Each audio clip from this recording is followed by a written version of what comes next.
আমার প্রিয় হোমিওপ্যাথিক নতুন ডাক্তারদের জন্য বলছি, হোমিওপ্যাথিক চিকিৎসায় অ্যানিমিয়া জানতে হবে। অ্যানিমিয়া হলো রক্ত স্বল্পতা। রক্ত স্বল্পতা, রক্তের মধ্যে বিভিন্ন ধরনের উপাদান থাকে, তার মধ্যে লোহিত রক্তকণিকা একটা উপাদান।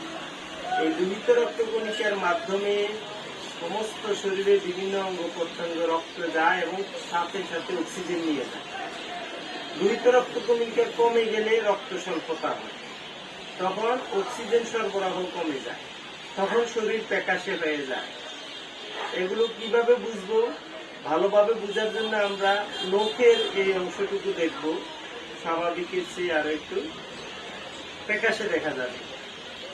তারপরে চোখের এই নিচের সাদা অংশটুকু দেখবো, সেটা প্যাকাশে দেখা যাবে। তাছাড়া মাড়িতে, রাতের মাড়িতেও বোঝা যায় প্যাকাশে। যাই হোক, এখন কেন হয়?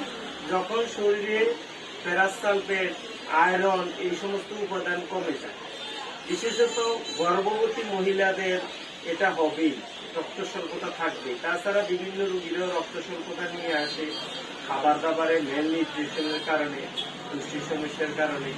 এখন এই রক্ত স্বল্পতা হলে কি লক্ষণগুলো দেখবে? রোগী অত্যন্ত দুর্বল থাকবে, হাঁটা সামান্য হাঁটলে বসে পড়তে হয়, দাঁড়িয়ে থাকতে পারে না, মাথা ঘুরায়, মাথা সামান্যতে ব্যথা করে। এই সমস্ত লক্ষণগুলো দেখা গেলে আমরা বুঝবো রক্ত স্বল্পতা। তাছাড়া বিভিন্ন প্যাথোলজিক্যাল টেস্ট দিয়েও বোঝা যায়। এখন রক্ত স্বল্পতা হলে খাবার দাবারের পাশাপাশি হোমিওপ্যাথিক ঔষধ কি দেব, এটাই হলো আমাদের আজকের আলোচ্য বিষয়। আমরা এই রোগীর জন্য হোমিওপ্যাথি ঔষধ দিতে গেলে আমরা মহামতি জেমস টেলর কেন্টের repertory of the homeopathic mathematical বইয়ের 6th এডিশনে যাব। এখানে 1344 পৃষ্ঠা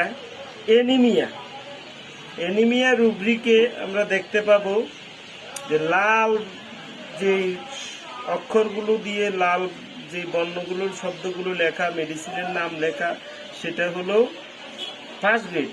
আর যেগুলো নীল সেগুলো হলো সেকেন্ড গ্রেড।